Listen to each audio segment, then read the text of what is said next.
மாண்புமிகு எதிர்க்கட்சி தலைவர் அவர்கள்.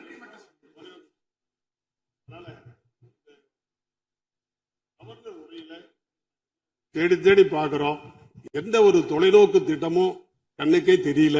ஒரு கால் நீரான திட்டம். மாண்புமிகு எதிர்க்கட்சி தலைவர் திரு உதயநிதி ஸ்டாலின் அவர்கள்.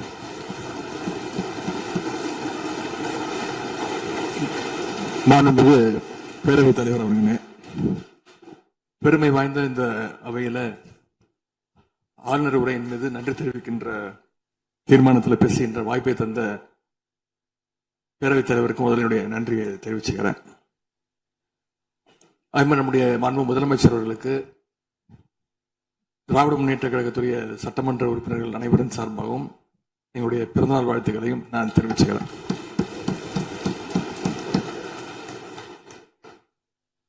இந்த புதிய ஆட்சி அமைஞ்சு சரியா 40 நாட்கள் கடந்திருக்கு. ஆளுநர் உரையின் போது நானும் எங்களுடைய சட்டமன்ற உறுப்பினர்களும் இந்த 40 நாட்கள்ல இந்த அரசு என்னென்ன பணிகள் செஞ்சிருக்கு, ஏதாவது திட்டங்கள் கொண்டு வந்திருக்காங்களா, ஏதாவது சாதனைகள் செஞ்சிருக்காங்களான்னு ஆவலோடு காத்துக்கிட்டு இருந்தோம். ஆனா எங்களுக்கு வெறும் ஏமாற்றம் மட்டுமே எஞ்சியது. அப்படி எதுவுமே ஆளுநர் உரையில எங்களுடைய கண்களுக்கு படவில்லை, எங்களுடைய காதுகளுக்கு கேட்கவில்லை. ஒரு நம்பிக்கை வாக்கெடுப்பின் பொழுது நான் பேசும்பொழுது குறிப்பிட்டு பேசினேன், ஆளுநர் வருவாரு, ஆளுநர் உரையின் மீது வந்து பேசும்போது தமிழ்தாய் வாழ்த்துக்கு முதலிடம் கொடுங்க அப்படின்னு சொன்னேன். பேரவையின் அனுமதியுடன் அலுவல் நேரம் நீட்டிக்கப்படுகிறது. அதே போல தமிழ்தாய் வாழ்த்து முதல்ல பாடப்பட்டுச்சு. உடனடியாக தேசிய கீதமும் பாடப்பட்டுச்சு. தமிழ்தாய் வாழ்த்து ஒரு முறையும் தேசிய கீதம் 2 முறையும் பாடப்பட்டுச்சு. மீறல் நடந்திருக்கு. இதுவரை கடைபிடிக்கப்பட்டு வந்த மரபை மீறி 2 முறை தேசிய கீதம் பாடப்பட்டிருக்கு. இதே கோரிக்கையை இதற்கு முன்பு இருந்த ஆளுநர் எங்களுடைய ஆட்சி காலத்திலையும் வச்சிருந்தார். ஆனா எங்களுடைய தலைவர் அப்பொழுது மிக உறுதியாக இருந்து இந்த அவையுடைய இறையாண்மையை நாங்க பாதுகாத்திருக்கிறோம். பதவியேற்பு தான் ஆளுநர் மாளிகையில நடந்துச்சு. அங்க அவர் கேட்டுக்கொண்டபடி தேசிய கீதம் வந்தே மாதரம் எல்லாம் பாடினாங்க. ஆனா இப்போ ஆளுநர் உரை மக்களால் தேர்ந்தெடுக்கப்பட்ட பிரதிநிதிகள், சட்டமன்ற உறுப்பினர்கள் பணி செய்கின்ற இந்த சட்டமன்றத்துல தான் வாசிக்கப்பட்டிருக்கு. இது நம்மளோட டெரிட்டரி. இந்த நம்மளுடைய டெரிட்டரிய ஏன் ஆளுநர்கிட்ட கொடுக்கிற அளவுக்கு இங்க என்ன காம்ப்ரமைஸ் நடந்துச்சு அப்படின்னு மக்கள் கேட்க ஆரம்பிச்சிருக்காங்க. மாண்பு உறுப்பினர், ஆளுநர் உரையாற்ற வந்தபோது தமிழ்தாய் முதல்ல பாடப்பட வேண்டும் என்கின்ற இந்த அரசின் உறுதியான கொள்கையில் நாங்கள் நின்றோமா, இந்த அவை நின்றதா என்பதை நீங்கள் முதல்ல பார்க்க வேண்டும்.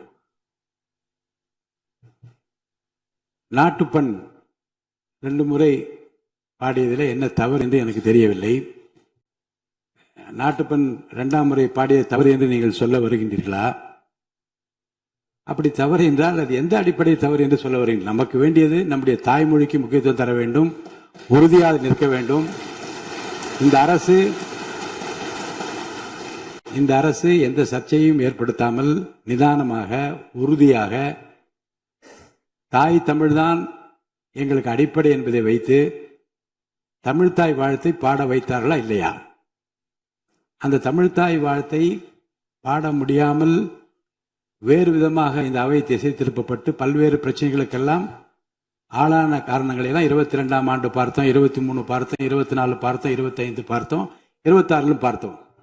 இந்த ஆண்டு தமிழ்தாய் வாழ்த்தை முதலில் பாட வைத்து தேசிய கீதத்தை 2 முறை பாடியதில் எந்த தவறும் இருப்பதாக நாங்கள் கருதவில்லை.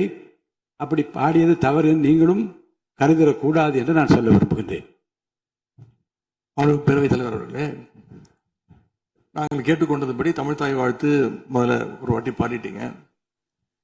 பொதுவாக இந்த அவையில் இருக்கக்கூடிய மரபு கடந்த காலங்களில், கடந்த ஆட்சி காலங்களில் தமிழ்தாய் வாழ்த்து ஒரு முறையும், நிகழ்ச்சி முடிஞ்சோடனே தேசிய கீதம் ஒரு முறையும் தான் பாடப்பட்டு நிகழ்ச்சிகள் முடியும். ஆனா இந்த முறை நாங்கள் கேட்பது, ஏன் 2 முறை தேசிய கீதம் பாடப்பட்டது அப்படிங்கிறது மட்டும்தான் எங்களுடைய கேள்வி. அப்படின்னா தமிழ்தாயை தமிழ்தாய் வாழ்த்தையும் 2 முறை நீங்கள் பாட சொல்லி உங்களுடைய ஆளுநர்கிட்ட நீங்க ஒரு கோரிக்கை வச்சிருந்திருக்கலாம். அது இங்க பேசும்போது உறுப்பினர்கள்லாம் ஆளுநர் அவ்வளவு மகிழ்ச்சியாக இருக்கிறாங்கன்னு சொல்லி, ஆளுநரை விட நீங்கெல்லாம் ரொம்ப மகிழ்ச்சியா இருக்கிறீங்க. தமிழ்தாய் வாழ்த்தை ஆளுநர் முன்னாடி நாங்க பாடி காட்டிட்டோம் அப்படின்னு பெருமை பொங்கு இங்க எல்லாம் பேசிக்கிட்டு இருக்கிறீங்க. நீங்க சொல்றத பார்த்தா தமிழ்தாய் வாழ்த்தை விட ஆளுநர் தான் உங்களுக்கு முக்கியம் அப்படிங்கிற எண்ணம் எங்களுக்கு ஏற்படுது, மக்களுக்கும் ஏற்பட்டுக்கிட்டு இருக்கு. பொதுப்பணித்துறை அமைச்சர். மாண்புமிகு பேரவைத் தலைவர்களே, தமிழ்தாய் வாழ்த்து எங்களுடைய முதல்வருக்கு உயிருக்கு எந்த அளவிற்கு முக்கியமோ அதே அந்த அளவுக்கு நாங்கள் முக்கியத்துவம் தருவோம். மாண்புமிகு எதிர்க்கட்சி தலைவர் அவர்கள் நாங்களும் பேச விட மாட்டோம். நீங்க ஒத்துழைப்பு கொடுக்கலன்னா நாங்களும் பேச விட மாட்டோம். அமைச்சர், தமிழக அரசுடைய ஸ்டாண்ட நாங்க பேசுறோம். எங்களுக்கும் குரல் கொடுக்க தெரியும். இந்த அவை மாண்பை நாங்களும் பாதுகாக்கிறோம். மாண்புமிகு எதிர்க்கட்சி சொல்லக்கூடிய நோக்கம் தமிழக மக்களுக்கு தவறுதலா செல்லக்கூடாதுங்கிற பதிவை நாங்கள் செய்கிறோம். எங்களுடைய முதலமைச்சருடைய எண்ணம் என்ன, தமிழக மக்களுடைய எண்ணமோ அதுதான் எங்களுடைய முதலமைச்சருடைய எண்ணம். கடந்த 3-4 வருடங்களாக தமிழ்தாய் வாழ்த்து இங்க பாடப்படல. ஆளுநரை எதிர்த்தீர்கள், வெளிநடப்பு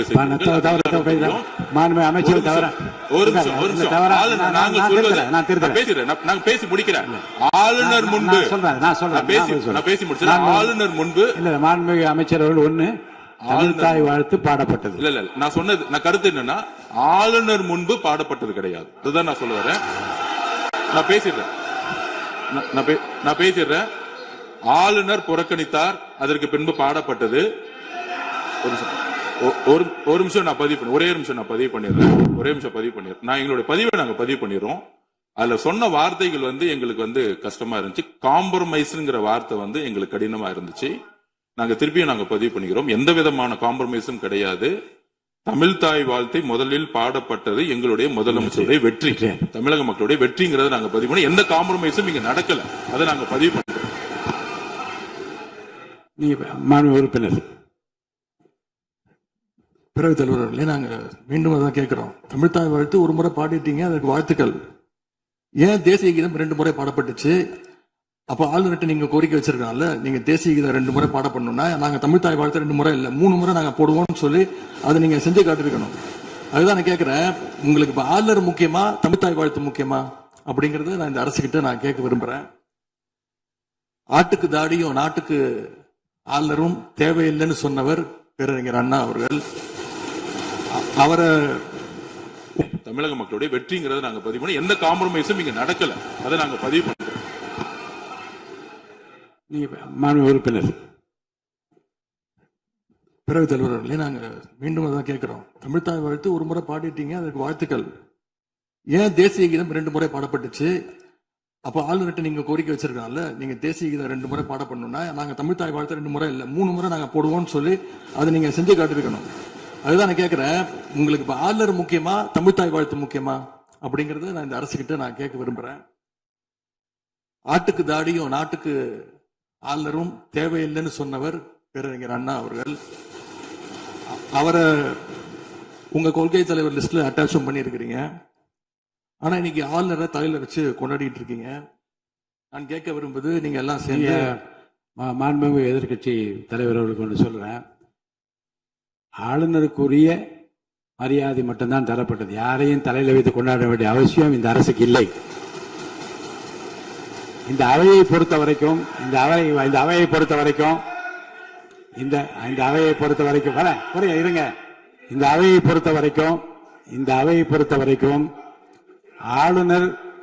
ஆளுநர் இங்கே வருகை தருகிற போது உரிய முறையில் மரியாதையும், இந்த அவையினுடைய விருப்பத்திற்கு ஏற்ப, அவைத் தலைவரின் விருப்பத்திற்கு ஏற்பதான் நிகழ்வு நடைபெறும் என்பதையும் உறுதியாக நின்று தமிழ்த்தாய் வாழ்த்தை முதலில் பாட வைத்து தமிழ்த்தாய் வாழ்த்துக்கு பிறகு தேசிய கீதம் ஒரு முறை அல்ல இருமுறை பாடப்பட்டது.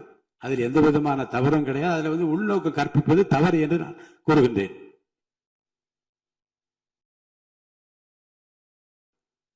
பேரவைத் தலைவர் அவர்களே, கல யதார்த்தத்துக்கும் ஆளுநர் உரைக்கும் மிகப்பெரிய வித்தியாசம் இருக்கின்றது. மிகப்பெரிய வேறுபாடு எங்களுக்கு தெரிகின்றது. ஆளுநர் உரை என்பது அரசனுடைய கொள்கைகளை, திட்டங்களை, விஷன் அண்ட் மிஷன் ஸ்டேட்மெண்ட் அப்படின்னு சொல்லுவாங்க. அதன்படி அமைந்திருக்க வேண்டும். ஆனா இந்த அரசனுடைய ஆளுநர் உரையில இருக்கக்கூடிய அனைத்து கண்டென்ட்டுமே ஆளுங்கட்சியினர் சோசியல் மீடியால ரீல்ஸ் போடுறதுக்கு உதவுமே தவிர ரியல் பிரச்சனைகளுக்கு கை கொடுப்பதாக, உதவுவதாக, எந்த சொல்யூஷனும் தருவதாக எங்களுக்கு தெரியவில்லை.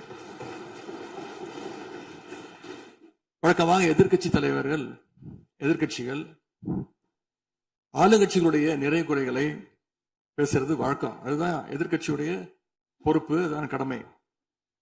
ஆனா இப்ப இருக்கக்கூடிய ஆளுங்கட்சியை விமர்சனம் செய்யறதுல முந்தைய எதிர்க்கட்சிகளை விட எங்களுக்கு அதிக பொறுப்பும் அதிக உரிமையும் இருக்கு அப்படின்னு நாங்க நம்புறோம். அதுக்கு காரணம், எங்களுடைய கூட்டணி கட்சியாக இருந்து எங்களுடைய உடன்பிறப்புகளுடைய வாக்குகளை வெற்றி பெற்றவர்களுடைய ஆதரவுல தான், எங்களுடைய தயவுல தான் இன்னைக்கு இந்த அரசு நடந்துகிட்டு இருக்கு என்பதை நீங்கள் கருத்துக் கொள்ள வேண்டும். இன்னும் சொல்ல போனா, நாங்க இன்னைக்கு எதிர்கட்சியில் வரிசையில் மட்டும் இல்ல, ஆளுங்கட்சி வரிசையிலும் எங்களுடைய வாக்குகள் அமர்ந்திருக்கு. ஆனால் நான் மீண்டும் ஏற்கனவே சொன்னது மாதிரி நாங்க வெறும் எதிரி கட்சியாக இல்லாமல் ஒரு ஆக்கப்பூர்வமான எதிர்கட்சியாக செயல்பட விரும்புகின்றோம். அந்த நிலைமையில இன்னைக்கு பல்வேறு பிரச்சனைகளை எடுத்து வைக்க விரும்புகின்றேன். முதல்ல, கடந்த 2 மாதங்களாக எங்களுடைய வேண்டுகோளை ஏற்று கலைஞர் மகளிர் உரிமை தொகையை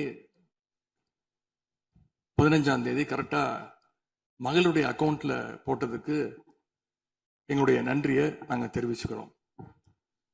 அதே போல எங்களுடைய தலைவர் அவர்களால் தொடங்கப்பட்ட முதலமைச்சர் காலை உணவு திட்டம் 1ஆம் வகுப்பிலிருந்து 5ஆம் வகுப்பு வரைக்கும் நாங்கள் கொடுத்துட்டு இருந்தோம்.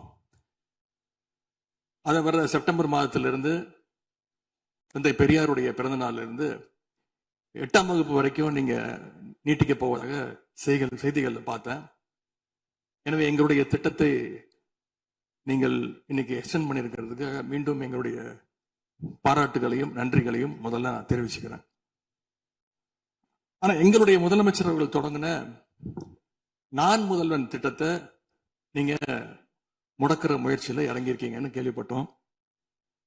தமிழ்நாட்டில் இருக்கக்கூடிய ஒவ்வொரு இளைஞர்களும் அவங்களுடைய துறைகள்ல நான் முதல்வன் அப்படின்னு உருவாகணும்னு தான் எங்களுடைய தலைவர் இந்த திட்டத்தை கொண்டு வந்தாங்க. இந்த நான் முதல்வன் திட்டத்தில் மட்டும் பாத்தீங்கன்னா கடந்த 4 வருடங்கள்ல 41 லட்சம் மாணவர்கள் இதுல டைரக்டா பெனிஃபிட் அடைஞ்சிருக்கிறாங்க. நான் முதல்வன் திட்டத்தின் மூலம் பள்ளிக்கூடம் செல்லுகின்ற மாணவர்களுக்கு அடுத்து அவங்களுடைய ஹையர் ஸ்டடீஸ் என்ன, எப்படி படிக்கணும், எந்த கோர்ஸ் எடுக்கணும் அப்படின்னு அவங்களுக்கு கைடன்ஸ் கொடுத்துருக்கிறோம். அதே மாதிரி உயர்கல்வி படிக்கின்ற மாணவர்களுக்கு எங்க போய் வேலைக்கு சேரணும், அவங்களுடைய எம்ப்ளாய்மெண்ட் ஸ்டெபிலிட்டியை நாங்க ஸ்ட்ரென்த் பண்ணியிருக்கோம். முக்கியமா நான் முதல்வன் திட்டத்தின் மூலமா யூபிஎஸ்சி மாதிரியான சிவில் சர்வீசஸ் தேர்வுக்கு தயாரிக்கின்ற மாணவர்களுக்கு ஹாஸ்டல் வசதியோட பயிற்சியும் வழங்கப்பட்டிருக்கு. பிரிலிம்ஸ் தேர்வாளர்களுக்கு மாசம் 7,500 ரூபாய், மெயின்ஸ் தேர்வாகிறவங்களுக்கு மாசம் 25,000 ரூபாய் கல்வி ஊக்கத்தொகையை இந்த நான் முதல்வன் திட்டத்தின் மூலம் எங்களுடைய அரசு கொடுத்துச்சு. அது மட்டும் இல்ல, டெல்லிக்கு இன்டர்வியூக்கு போயிட்டு வர்றதுக்கு அவங்களுக்கான போக்குவரத்து கட்டணத்தையும் அந்த செலவையும் அரசு ஏற்றிருக்கு நான் முதல்வன் திட்டத்தின் மூலமாக. சென்ற ஆண்டு மட்டும் தமிழ்நாட்டில் இருந்து யூபிஎஸ்சி கிளியர் பண்ண 60 பேர்ல 56 மாணவர்கள் இந்த நான் முதல்வன் திட்டத்தின் மூலம் பயன்பெற்றவாங்க. அதுல இன்னும் குறிப்பிட்டு சொல்லணும்னா, ஆல் இண்டியா லெவல்ல 2nd பிளேஸ் படிச்ச சகோதரி ராஜேஸ்வரி நான் முதல்வன் திட்டத்துல பயன்பெற்றவங்க. இப்படிப்பட்ட நான் முதல்வன் திட்டத்தை கைவிட வேண்டிய அவசியம் என்ன அப்படிங்கறது முதலமைச்சர் அவர்கள் தன்னுடைய பதிலுரையில கூற வேண்டும்னு நான் விருப்பப்படுறேன். அதே மாதிரி சமீபத்தில் டெல்லிக்கு போன முதலமைச்சர் அவர்கள் நிதி ஆயோக் கூட்டத்துல பல்வேறு விஷயங்களை பத்தி பேசியிருக்கிறார். அதுவும் குறிப்பா நம்முடைய தமிழ்நாடு இன்னைக்கு இந்தியாவிலேயே பொருளாதாரத்துல இரண்டாவது பெரிய மாநிலமாக வளர்ந்திருக்கு அப்படிங்க பெருமையா பேசியிருக்கிறார். அது மட்டும் இல்ல, தமிழ்நாட்டில் டாக்டர் கலைஞர் அவர்களால் தொடங்கப்பட்டு எங்களுடைய தலைவர் அவர்களால் வளர்க்கப்பட்ட, அதுவும் கடந்த ஆட்சியில என்னுடைய கட்டுப்பாட்டில் இருந்த மகளிர் சுய உதவி குழுக்கள் மிகச்சிறப்பாக செயல்படுது அப்படின்னு முதலமைச்சர் அவர்கள் பேசியிருக்கிறாங்க. இந்தியாவிலேயே ஃபேக்டரி ஒர்க்கர்ஸ் இருக்கிற பெண்கள்ல 42% 42% தமிழ்நாட்டை சேர்ந்தவங்க. அதனால தமிழ்நாட்டில் இருக்கக்கூடிய பெண்கள் முன்னேற்றம், சுகாதாரம் எல்லாமே சிறப்பா இருக்குன்னு நம்முடைய முதலமைச்சர் அவர்கள் டெல்லியில சொல்லியிருக்கிறாங்க.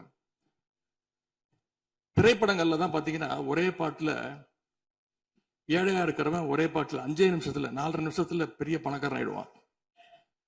ஆனா அது மாதிரி நிஜத்துல ஒரு மாச ஆட்சியில தமிழ்நாடு மாதிரியான மிகப்பெரிய மாநிலத்தை அந்த அளவுக்குலாம் வளர்த்த முடியாது. இந்த சாதனைகள் எல்லாம் யார் ஆட்சி காலத்துல நடந்துச்சுன்னு மக்களுக்கும் தெரியும், மக்களும் பார்த்துக்கிட்டு இருக்காங்க, முதலமைச்சருக்கும் தெரியும். அதே மாதிரி பேரவைத் தலைவர்களே, இந்த ஆட்சியில இன்னொரு பழக்கமும் புதுசா வந்திருக்கு. அதாவது எங்களுடைய திராவிட மாடல் ஆட்சியில நாங்க எடுத்த நடவடிக்கையால ஏதாவது நல்லது நடந்தா உடனே அதுக்கு ஸ்டிக்கர் ஒட்டிடுறாங்க. அது மட்டும் இல்ல, ஃபர்ஸ்ட் டைம் எவர் இன் தி ஹிஸ்டரி அப்படின்னு சொல்லிடுறாங்க. அப்படி சொன்ன சில ஃபேக் நியூஸ், தவறான தகவல்களை நான் குறிப்பிட விரும்புறேன். பஸ்ல மூத்த குடிமக்கள் கட்டணமில்லா பயணம் மேற்கொள்ள, மூத்த குடிமக்கள், பள்ளி மாணவர்கள் அவங்க எல்லாம் கட்டணம் இல்லாம பயணம் மேற்கொள்ள இந்த ஆட்சியில தான் முதல்ல அந்த திட்டம் கொண்டு வரப்பட்டது அப்படின்னு ஃபேக் நியூஸ் பரப்பிட்டாங்க. இதெல்லாம் ஏற்கனவே இருக்கக்கூடிய திட்டங்கள், எங்களுடைய ஆட்சியில கொண்டு வரப்பட்ட திட்டங்கள். அது மட்டும் இல்ல, அரசு பள்ளியில வழங்கப்படுகின்ற ஸ்கூல் பேக்ல முதலமைச்சரோட புகைப்படம் இல்லாம இப்பதான் முதல்ல வழங்குறோம் அப்படின்னு, ஃபர்ஸ்ட் டைம் இந்த ஹிஸ்டரி அப்படின்னு டேக் போட்டு ஃபேக் நியூஸை தொடர்ந்து பரப்பிட்டு இருக்கிறாங்க. இதெல்லாம் எங்களுடைய திராவிட முன்னேற்ற கழகம், எங்களுடைய திராவிட மாடல் அரசுல எங்களுடைய முதலமைச்சர் கொண்டு வந்த திட்டங்கள். இப்படி இவங்க ஸ்டிக்கர் ஒட்டின லிஸ்ட் மிகப்பெரிய லிஸ்ட். இன்னொரு முக்கியமான விஷயம் பத்தி இந்த நேரத்தில் பதிவு செய்ய விரும்புறேன். அறநிலையத்துறையின் அசையும் மற்றும் அசையா சொத்துக்களின் வருவாய் அதன் புனிதமான நோக்கத்திற்கு மட்டுமே பயன்படுத்தப்படும் அப்படின்னு ஆளுநர் உரையில இடம்பெற்றிருக்கு. இந்த கருத்தை பார்க்கும் பொழுது அறநிலையத்துறையே இருக்கக்கூடாது அப்படின்னு சொல்ற பாஜகவுடைய குரலாகத்தான் தாவேக அரசும் சொல்லுதா அப்படிங்கிற சந்தேகம் எங்களுக்கு வருது. பாஜகவும் வலதுசாரிகளும் சொல்றது இதுதான், அறநிலையத்துறை பள்ளி கல்லூரிகளை நடத்தக்கூடாது, அறநிலையத்துறை பள்ளி கல்லூரிகள் நடத்தக்கூடாது அப்படின்னு சொல்லிட்டு இருக்கிறாங்க.